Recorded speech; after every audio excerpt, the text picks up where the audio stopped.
We're talking about rest today. This is part 2 of a simple 2-part series. Last week, she's already I'm out. ace. You got an A+. She's resting while we're doing podcast. We talked about physical rest last week, the external rest. How can you cultivate some rhythms or practices to create space to rest as an individual, a couple, family, etc.? So definitely check out that episode. It's going to give you some food for thought and hopefully encourage you and challenge you to create your own forms of physical rest. We got to fight for rest. Today, though, we're going to slip into the internal. What are the things that will help create internal rest or peace or calm or stability? And what are the things that actually take away that internal rest and peace? Because I think that's the biggest part of it all, is what we all want. So let's dive into how to have more internal rest. All right, welcome back. Hopefully you did check out part 1 last week. Hopefully you took a nap after listening to it. Yeah. Hopefully you said, Graham told me to stop listening to podcasts on my long walk, which is a little teaser for you. So anyway, yeah, you can stop this podcast. I literally tell people to stop listening to podcasts on my multiple podcasts. And so me too. What a hypocrite. I know. No, I'm literally, you can tune me out. It's fine. But hopefully there was something meaningful there. Like, hey, maybe I could create some physical rest in my life and my family in this way. Gave you some food for thought. You don't have to copy Graham and Shay. But today I think we're diving into maybe the more important thing. These are two, both internal and external are connected. The cool thing is once you start to create more physical rest, it'll lead to more internal rest. And when you create more internal rest, it'll create more desire and confidence to create physical rest. So they do work together. But I would say that probably if you can focus on the internal, like as the saying goes, as within, so without, I really do think if you get the internal piece a little more dialed in, you will have more physical rest and you'll crave it. Well, and what's beautiful about the relationship there between external and internal also is that if you are brave enough to create external rest, you are still going to have to deal with what you're doing about the internal rest, right? That's why we can't even sit at a freaking stoplight without getting on our phones, because we're just even when we are forced to sit still at the doctor's office, at the beach. Why do people get on their phones at the beach? I don't understand. When we're forced to sit still, we're forced to deal with that internal. What am I doing about internal peace and internal rest? So this is why this has to be 2 parts. So Shay had a good idea. She thought we would start by describing Guys, the ideal person who has internal rest. Let's picture a person who actually is rested internally. Because you may not have come across very many of them because there aren't many out there. Well, that's my question for you is like, have you ever met anybody that just has a very high degree of internal peace? Like I can think of various friends and people that I interact with that just, you can just tell they're at peace. Like they're going slow. They're not in a hurry. They're not distracted. They're not like on their phone all the time, anxiously checking it. Like they're able to just be there. They tend to be more optimistic. Like they're not gloom and doom. They're not spiraling out in anxiety. Like they're hopeful. They're peaceful. They're just, I just like you, those types of people are magnetic. And what's crazy to me is that, do we know that many people, if you're listening to this, like, can you think of someone in your life who just really seems like they embody internal rest or internal peace? And I feel fortunate enough to know people that I think do. And I get to benefit when I'm around them of just like, that's how I want to be. I don't want to be the type of person that's just throwing out all this like anxious talk. And did you see this? And did you see this? And we're gossiping about this and we're worrying about this. And I'm bringing up this. Did you see that thing on the news? And did you see, I'm worried about this. Like those types of people, the people that have to like 4x Voxer messages because they just like don't have time to listen to a 6-minute message. I'm like, those types of people are stressful to be around, right?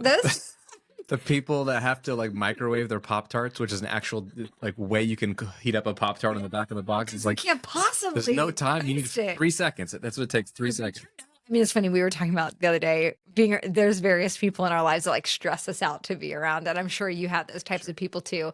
We all do, right? And I've probably been that type of person to someone. I probably for sure stress you out sometimes. Not going to say anything. Saturday mornings when you wake up and I've like got a list of 20 things for us to do. So I've also been that unrested, unpeaceful internal person. But I have benefited from having people in my life that, and oftentimes they're older people, that just you can tell they have a very high degree of internal peace. I also know moms of lots of little kids that have a high degree of internal peace. You're like, wow. And there's a lot to that. Yeah. So man, God bless people like that. And I aspire to be someone like that. We talked about this week. Like, what does it look like to be the embodiment of Christ's peace, the embodiment of Christ's shalom to the world? Like, what if we could show up specifically, if you're a believer, as like the embodiment of peace? And when we walk into a room, we bring peace. When we come into a conversation, we bring peace and calm and hope. I really want to be that type of person.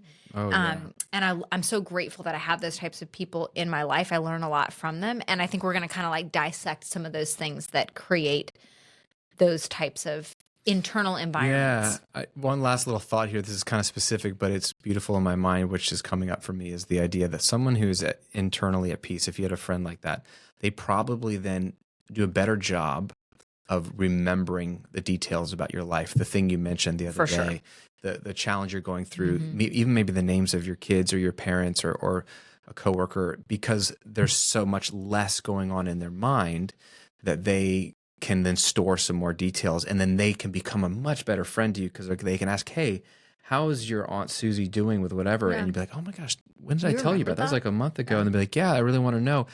Wow, that makes you magnetic as a friend. I want to be that kind of friend. Yeah. And a thought that's coming up for me too, a great book to read. My friend John Gordon wrote a great book called The One Truth. He's written a ton of best-selling books, but his latest book, actually not, he keeps pumping them out. But a year ago, he wrote a book that's not even his recent book called The One Truth.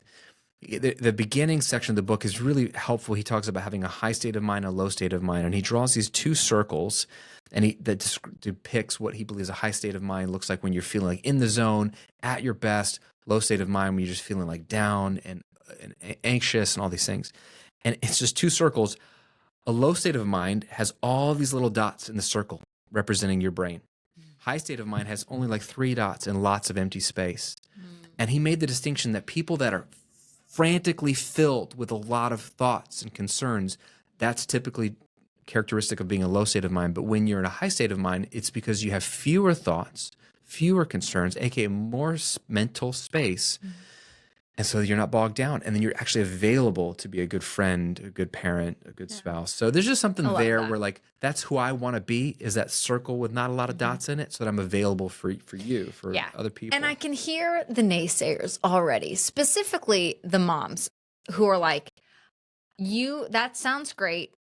I don't have a lot of peace in my life. My life is very chaotic. Like, a mental internal peace and tranquility sounds great, but you don't know what I'm having to like keep going, and my time isn't my own. And I just want to encourage you, if that's you and you're like already skeptical out of the gate, everything we're going to talk about here are things that anyone can do. Yep. Anyone can do to create more peace. And I would argue, if you're one of those people that are like, my life is the extreme opposite of conducive of internal peace, then these are for you. Like, listen in double, because all of these things are doable regardless of the season of life that you're in. So step number 1 to create more internal peace and rest is to have intentional input. What are you inputting into through your eyes, through your ears? What are you reading? What are you watching? What are you listening to? People, etc. And so we're going to get specific, because what goes in creates what comes out and how you feel. Just like with your body, what you're fueling, we kind of understand that, obviously. Like, if fuel good, you are what you eat. If you put in good stuff, you feel better. If you put in crappy stuff, it might be fun for the moment, but you feel crappy. And so every day we have a choice of what is inputted into our brains. I think so much of this conversation about internal peace, internal rest, really does come down to this point of input, what we're allowing into our brain. And I think we're so conditioned now to have constant input, right? The podcast, the Instagram scroll, the TV on, the music, the movies, like, just the mall, like things like crowded social spaces. Like, we're just very, very used to that. And I think we think it doesn't have any impact on us, because I don't know that everyone is internally aware enough to be like, man, when I get on Instagram afterwards, I feel low grade discontent, frustration, anxiety, irritability. I wonder, I don't know. I guess I can't make that statement. I don't know if people notice how they feel. I think a lot of people are like just so used to it that the way they feel feels normal. Yeah. But there is something about the movies that you are watching, the shows that you are watching are having an impact on you. If you're depending on, I hate to even give examples because then people are going to be like, Yeah. what purity culture, whatever, anti-violence, but I'm just saying, like, the stuff that you're watching, it is having an impact on your internal world, on your internal mental ecosystem. You watch high violent, lots of action, lots of drama, like, you're going to be more keyed up. I'm not making a statement about whether that's good or bad, but it's this is doing just something. Science. This is just science. Yeah. So what you're putting into your body through music, through social media, through TV, through The books you read. the books that you're reading are doing something. They're not the neutral. deep Reddit threads that you're in, Oh, like yeah. the Facebook groups you're in. It's on Instagram, Yeah. like all of that is having some kind of impact on your internal state. Yeah. So every time you watch, read, or listen to something, you are going to the buffet and you're just shoving it in. And so we're not saying don't eat from the buffet. We're just saying, is that what you really want? And Like- what's happening as a result? Like, Yeah. slow down. Can you figure out how do you feel after you watch it? And imagine if you ate all the time. Imagine if you woke up and from dawn to dusk, you just kept shoving food in your mouth and you didn't even take a break. Like, that's the day of a typical person these days, where it's input all day long. To your Yeah. point, I'm in my men's business leader group at church this week, and we're trying to talk about how to hear God's voice. And this one guy's like, I struggle to hear God's voice. And turns out, like, he never has silence in his day. Oh, wow. And because we were like trying Yeah. to encourage people to have a quiet time in the morning, it's like, it's impossible. And so we were like, well, like, at least like in your car, right? Like, Yeah. maybe just like, do you ever have just silence in your car? And he's like, I've never driven in my car in my entire life where I've not listened to music, a podcast, or when my phone dies, I turn on AM radio so I can continue to listen to something. Wow. And it never crossed his mind that what he does in the car as just habit is turn on something to listen to. Not a good or bad thing, Yeah. not bad. But he's like, I'm constantly listening. And I was like, well, no wonder you can't hear God's voice, because it's drowned out by you constantly listening to other voices. Have you ever considered just stopping the input for a moment? And in a way, that's a good example of, we wake up, we read the news, we watch the news, or whether it's on our phone or traditional news outlets. And how is that going for you? Like, the news is never positive. Like, it never is positive. That it doesn't sell clicks, it doesn't sell ads, it doesn't sell anything. So it's going to be negative from day one. Or it's social media where you're comparing, like, you haven't even gotten out of the door yet and you've already put a lot of input in. And then it's not even just that alone could mess your day up, but it's that we keep going to the buffet and just shoving more input in all day long to literally, I saw Rory Vaden post this. They did a study on the most effective time to post on social media based on social media consumption. And the number one highest ranked period of time in the day when people are checking social media, you want to guess what it is? Right before bed. Right before bed. Right before bed is the number one time people are active based off of in-depth surveys and research. So then right before you're trying to go to physical rest, you're just shoving one more French fry from the buffet into your brain, as it were, and then trying to go to sleep. And so it's just like this idea of constantly grazing all day. Yeah. And it's not even eating healthy food all day long. It's obviously mostly negative, but it's, even if it was positive, I think people listen to too much, even like, well, I listen to good podcasts, or I listen to, if it's too much input and you don't have time to marinate, It's just noise. space, It's it just is creating noise.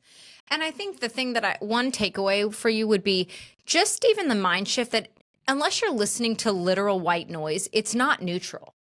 Like, it's either adding something or it's taking something away. It's either moving you towards peace or it's moving you away from peace.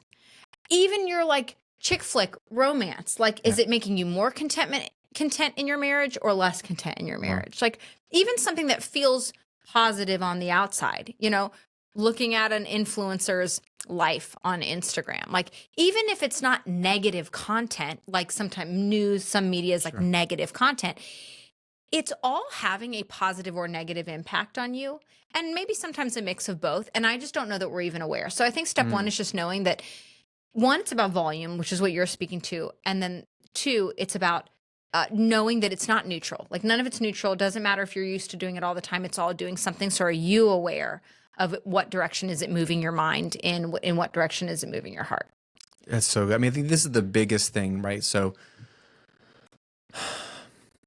what do I want to say here? I want to say like, to Shay, your earlier point about I'm a busy mom, or it's a season where like I just can't, have all this mental clarity and me time. Sure. But you are in the cracks of time you have choosing to do something, to input something. And so you have ownership and autonomy over what you decide to put in. Even if it's just that you're sitting on the toilet scrolling and you're 1 minute in between feeding kids. So for you, it's, to Shay's point, it's even more important. If you have 1 minute of scroll time to yourself, if all you got was 10 minutes a day to yourself, what do you want to put in during those 10 minutes? And what's amazing about the time we live in is that there's so much access to really good stuff. Like if you're a Christian, a believer, like fuel yourself with faith, like read the Bible, number one. Second, listen to other people teach the Bible who love the Bible and love Jesus. But the source, number one, and then the pre-chewed version of the source, which is people talking about it, both can be good, but fuel yourself with that if you're a Christian.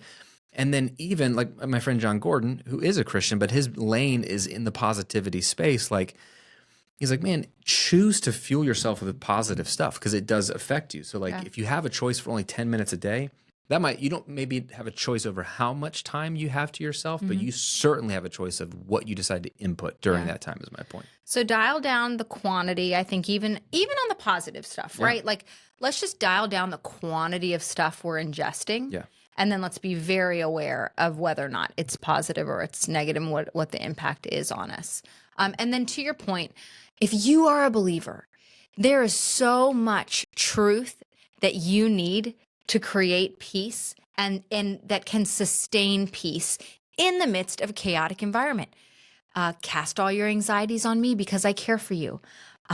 Like the Lord is our helper. The Lord is our counselor. Like there's so much rich scripture in there. And what does Paul say? I guess it's Philippians, correct me if I'm wrong, where fix your thoughts on whatever is pure and lovely and noble and good. And he says, then the peace of God, which passes all understanding, will like guard your hearts and mind in Christ Jesus. So it's like, ooh, interesting. So what I choose to fix my thoughts on leads to peace or the lack thereof. In this world, you will have trouble, but take heart, I've overcome the world. Like there is so much truth. And I think that's the people that are the most rooted in truth as believers that have the highest degree of peace.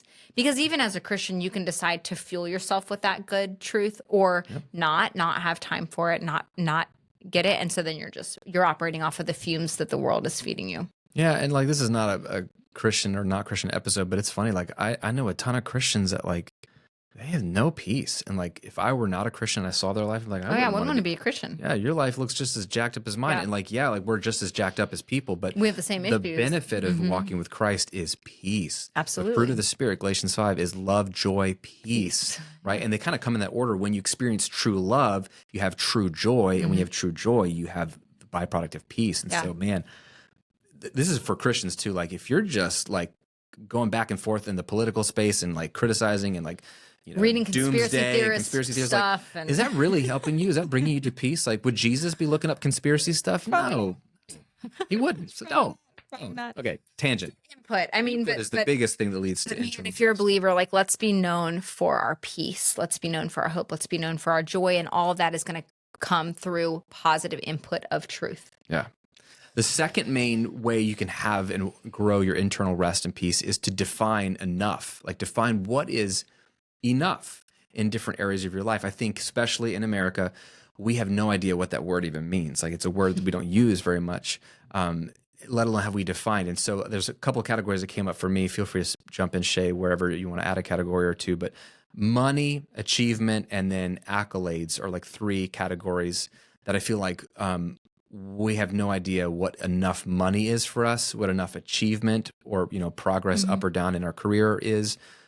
Or what enough accolades or fame, which is fame is a weird word, but it's just another way of saying accolades. And the only one I would add really falls under money, but like material possessions. I think the men maybe are thinking, I don't know. I'm not trying to gender distinguish here, but it makes sense. Money, Like, are we making enough? I need to make more. But then there's also the women that are also working. Sorry, I'm digging myself into a hole. The women aren't just the consumers, but you know, the ladies that are doing the shopping Yep. more than their husbands.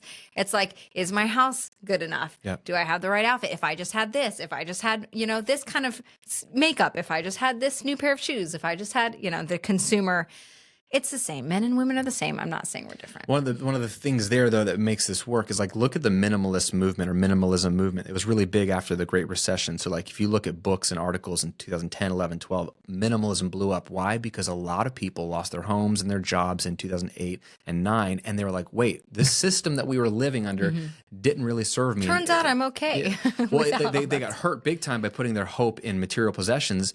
And so there's this shift to like, what if I didn't put my hope in material possessions? And so what's powerful about minimalism, and I'm not saying I'm a minimalist, I'm probably a maximalist, honestly, and I'm working on it, but it's like, is the moment you decide you want less in your life, you've already passed the bar of enough.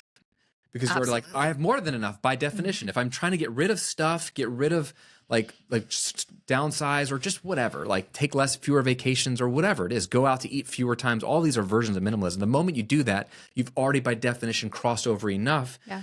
And it's like amazing how that shift goes, oh, I actually have more than I need. Yeah. So much so that I'm going to sell this in marketplace or give this up. And it's amazing what peace comes from the idea of enough. And the flip is true, right? The famous quote about Rockefeller about when they asked like how much money is enough. Mm-hmm. And he said, just a little bit more. I thought you were going to give the famous quote of "Mo money, mo problems." Oh, that song that I wrote in the 90s? I wish I wrote that song. I feel like I lived that song a lot of times. No one told me. No one told me. He told me. He told you. He told you back in the 90s. What I was going to say is, nope, lost it. I'm sorry. You can keep going. That's all right. Oh, yeah, I know what I was going to say. It reminds me of Nancy Ray's Contentment Challenge. Mm-hmm. So we have a friend. She has a wonderful podcast called Work and Play with Nancy Ray, fellow entrepreneur, mom, just wonderful soul. She every year for a long time, I don't know how long she's been doing this, but every year she does a Contentment Challenge. I think it's in January, maybe January or February. And she takes a whole month where she doesn't buy anything at all. And she has these parameters that she's worked out for herself over time. But she really essentially like they orchestrate things as a family that they're like not making any like food necessary like food purchases for a month just to practice contentment and enjoy contentment. Because the thing of it is that that's what the minimalist movement has figured out, is that actually you tend to be so much happier when you just, what your enough is and you have what you need, right? You have what you need, but you're just living in a place of peace with what you have decided is enough. Good. And like this is internal. So contentment doesn't mean you don't want more or even pursue more or grow or have more things. It has nothing to do with the external. Yeah. It has to do with the internal. Actually, the most content people probably become the wealthiest people a lot of times because they're not spending their money on crap. Well, there's that, right? Where they say like rich yells and wealth whispers. It's like they're not showy or flashy, but it's like when you get to that place of like, hey, I'm good, then you're at peace. Then you actually have mental space to be creative, to go add value in the world without any pressure, and you'll probably be wildly successful because you don't need it. So it's just like when you wanted a girlfriend in middle school and you couldn't get one because you were desperate. And the moment you're like, I'm good. I'm gonna enjoy my season of singleness as a middle schooler. And all of a sudden the girls like you again. Southern when you were a middle schooler? No, and I didn't want to have a season of singleness. So this is a very fictional character. But if I were wiser when I was in middle school, I would have saved myself from the heart. For a minute, you were fooling anybody. A couple of weeks I was there, I think one point that I want to make in this is that it's cyclical. And there's a tie between the contentment and the ingesting content. The less content we are, the more I think we tend to consume, right? I'm just low grade discontent, and so I'm swiping. That's good. I'm low grade discontent, and so I'm watching Netflix to try to feel better. I'm low grade discontent with life, with whatever, and so I'm turning the TV on in hopes that there's something there for me, or I'm on YouTube just kind of endlessly watching whatever people are watching on YouTube, and that's only breeding more. It's continuing the cycle.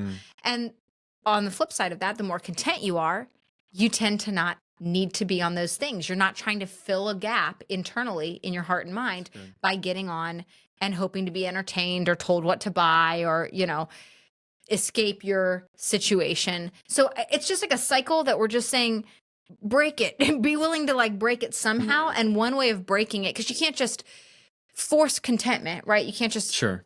I don't know, maybe you can just decide to be content. That's an interesting conversation, but break the cycle. And maybe breaking the cycle means stop consuming so much.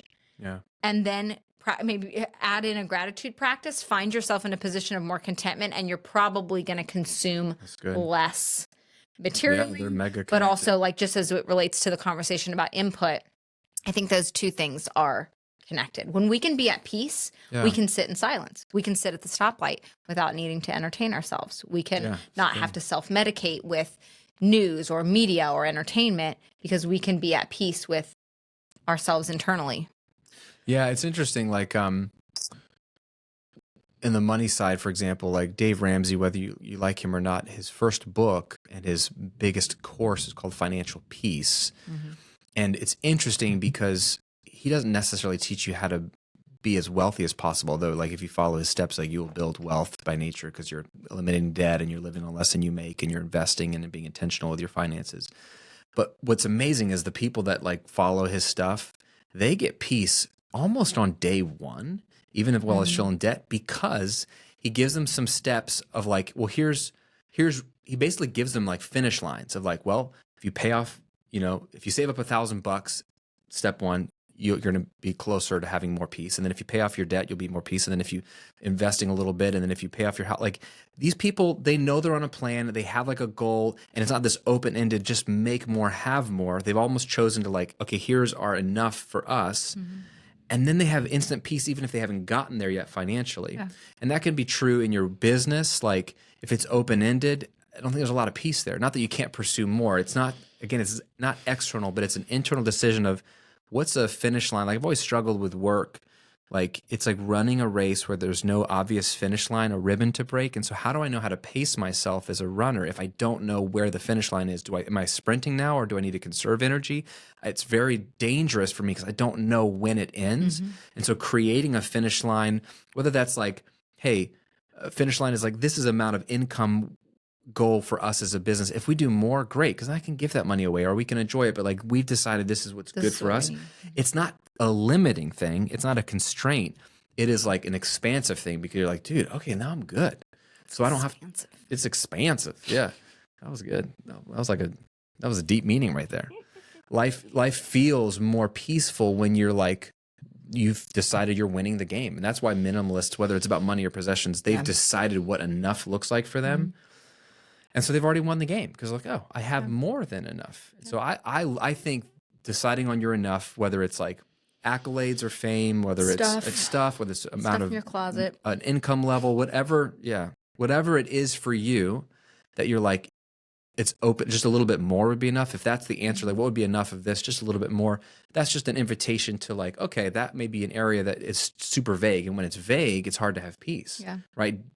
Like rules and boundaries and defined goals bring peace. They bring clarity. When there's no defined goals or boundaries or rules or goals, how do you know like if you're doing enough? And so many of us come out of a culture of I am not enough. I never did enough for my parents, or I didn't do enough for that person. Like a lot of us feel the narrative of I'm not enough. I'm not doing enough. I could do more. Help yourself out by deciding where to draw the line of what is enough for you. Yeah, that's good. So the last thing, it will be really tactical, and we've kind of woven this in, but know your triggers when it comes to content and the effect of things on your heart and mind. Be aware. When I get on Instagram, this is how I feel afterwards. When I follow this particular person and I see their posts, this is how I'm feeling. Even if you can't quite put your finger on why you just feel blah, or why you just feel off, or why you just feel irritable, just be aware. Like, I know that I need to not follow fashion influencers on social media. I mean, I know that I just need to not scroll in general, because if I get on and I scroll for even a few minutes, I'm instantly, my brain is like fractured in a bunch of different directions. Man, I wish I had that.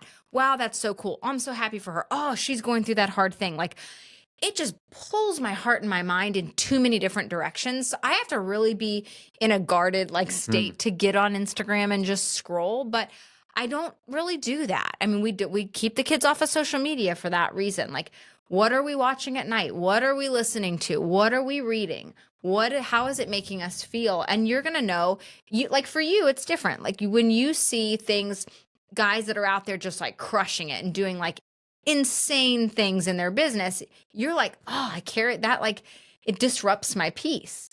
That's not necessarily the same thing for me, but you know that that's a trigger for you. So there have been seasons where you're like, I'm not going to be on Instagram, or I'm not going to be on Twitter, or I'm not going to be somewhere where I'm just seeing all this stuff that's making me discontent with where I'm at in life or business. So know your own triggers. They're going to be different for each of us. But that first step one is like self-awareness. How am I feeling after this? How am I feeling about my spouse? How am I feeling about my family? How am I feeling about life? And then step two is like, okay, identify what that trigger is, and then make the disciplined decision to disconnect from it. Like create boundaries that are going to keep you in a place of peace. Two examples for me. One is YouTube for me. I'm a YouTuber, so I'm uploading each week. And then I enjoy YouTube for sort of thought leaders that I follow, all the way down to just like Star Wars breakdowns after a show or a movie or theories or something like that. Just like fun stuff for me. But YouTube has just been like, I don't know whether it's the algorithm, like I watch one video or whatever, but like it always populates more of what you click on, of course. And it's also the time that we're in where like the last couple of years, my YouTube feed has just been filled with Christian on Christian like hate and like Christian on Christian channels crime. that are dedicated for Christians to point out how other Christians are not being Christian enough or doing something wrong. Or it's all doomsday, or it's news, whether it's doomsday financial, and it's all because it's all overly dramatic to get the click. And I'm realizing they're saying the same thing. If you look at their videos, they've been saying the same thing for 3 years, and none of it's come true. But it's the same video, slightly tweaked, same thumbnail, slightly tweaked. Either financial doomsday or political doomsday or Christian conspiracy theorists, and it's like, oh my gosh, I feel like everything is awful when I'm on YouTube, but everything's not awful. Now, there are awful things happening. So this is not the same as I'm going to cover my ears. But like, we were never intended to like know about all the actual awful things that are going on at all times and see it visually. That's just hard for our soul to take. And then most of the stuff that's being talked about isn't even actual. It's all just potential, and it's all just hyperbole about something somebody said. So I've learned YouTube is not serving me any more, even though I'm a YouTuber and I try to reset the algorithm and not click on things. Two, I had a specific example where one of my business partners years ago, and I use this example all the time, Joe, there was a season where like we were literally running a membership site together, and we had our own businesses and had this business together. Everything was great. But I was in a place where I was deeply insecure in where I was going in my business for whatever reason. And I was on his email list, and I would see all the cool things he's doing in his business. And I remember it just, every time I saw his emails, nothing that he was doing, my feeling afterwards was like, man, like that's a good idea. I should have been doing that. Like, what about, like, why did I think of that? And like, I started to question my own abilities, and my confidence would drop. And I remember one day being like, this is so dumb because Joe's not doing anything wrong. This is a me problem, not a him problem. I'm just going to unsubscribe from my business partner. Like he's like my friend and business partner at the time. And I unsubscribed from him just because it was a way for me to know my trigger. That was a trigger when I saw his emails, to like protect myself. So just random examples of like either get off the thing, shut off Netflix, don't read those books anymore, or get off social, or try as hard as you can to filter out who you're following, what you're seeing, even if it's seasonally, to know like in this season of my life, I don't need this, but I might. Like if you got really into something, I think about business owners who are crushing books. Like we have a problem with information. If you get hooked on information because you realize how powerful it is, you want more of it, more of it. But there's a point where you have enough information to take action. You've consumed so much and you haven't been taking action. Right. Your action is consuming more stuff. Yeah, you're like a cup of water and you're filling more water into it. It's just overflowing. You're losing the information that you had before. You're not getting any further, but it's making you feel more panicky, like I don't have enough information to make the best decision. We haven't actioned on, and that creates its own like stress and anxiety. So just just examples of like ways that we can know, hey, this is a trigger for me in this season. As an adult, you have to make disciplined decisions to limit or filter or at least consider what input's going in. Yeah. No one's going to come do that for you. Yeah. And the last thing I'll say is just all of this applies to your family and to your home as well, right? Nothing is neutral. None of that content is neutral. The commercials coming on in between the show that you're watching are not neutral. We're like trying to watch Amazing Race as a family, old reruns, but like the commercials, it's not neutral. Like it's not neutral. And so when you have the TV just on in the background, or you have the radio and just like popular music on in the car, and you have, your conversations, the things that you're talking about, if you're watching a lot of, just be aware that I know it feels like the kids aren't listening, but they are listening. They are listening. And so don't just assume that it's having a neutral impact on them. I'll keep saying it. Like, I just don't think there's such thing as neutral content, neutral impact, unless you're listening to white noise. Like, it is doing something. They're It building is up or tearing planting a down. seed. It is doing something in your subconscious. And the same thing goes for your kids. So part of creating opportunities for rest and peace for our family and for our children means being very selective about what we're filling our home with and what they're filling their time with. Which is also why we don't do, cell phones and social media, because we want to be able to gatekeep around their little hearts while they're under our home, so that there is a high degree of peace and hope and trust and joy and truth, and not just content that's going to take away their peace. Earl Nightingale famously said, "We become what we think about most of the time." The proverb says in Proverbs 23, "As a man thinketh, so is he." So you get to determine who you become based off of what you think about. And so that falls into the line of what are you inputting? What's influencing your thoughts? Yeah. And the same is true for your kids. So be a role model for them. Same is true for your spouse. If your spouse is like not listening to this and they're just consuming stuff that you feel like is negative to them, telling them stop listening to that crap probably isn't going to help. But if you start to model listening to different stuff yourself, it's amazing what that might do, and encourage them to consider what they're listening to. And that can just look as simple as like you're not scrolling at night. Yeah. And so you're just going to sit in bed while they scroll. Yeah. And you're just going to sit quietly with your own thoughts. Exactly. How weird would that be? That would be so weird. But how would you feel? Beautiful. How would you feel? Yeah. So internal rest is hard, and this is hard. But the beautiful thing is, if you were frustrated with part one of the external rest, my schedule and my season of life doesn't allow for these things, which are all excuses, because we all can make some changes to our schedule based off of our limitations. But even if that felt impossible to you, you have complete control and ownership of what you think about and what you put in your mind. No one's forcing it on you. And that might be the only thing you can control. Yeah. And it's amazing how that's probably the most powerful thing you can control. And so just something to consider, something to think about. Yeah. All right. We should cut ourselves off before this is a 2-hour podcast. There's so much, man. So much. Let us know if it was helpful in the comments. Okay. What are you grateful for? Rapid fire. What are you grateful for? I am grateful for Vera, our youngest. She's 12. We took her to church camp today, dropped her off. She's going for a few days. I'm so grateful for how grown up she's become, because she's our homebody, the one that wouldn't really want to go away on her own. And last year she went on her first away camp by herself. And I was so proud of her, and to see her, she's excited. She's sad to leave us for a little bit, but she's like, let's go, let's do this. I'm grateful to see her come out of her shell a little bit and be confident to go away. That's awesome. What about you? I'm grateful for my parents coming into town to watch the kids, so you and I can get away next week. We have a really fun trip planned with some people some friends that we really love.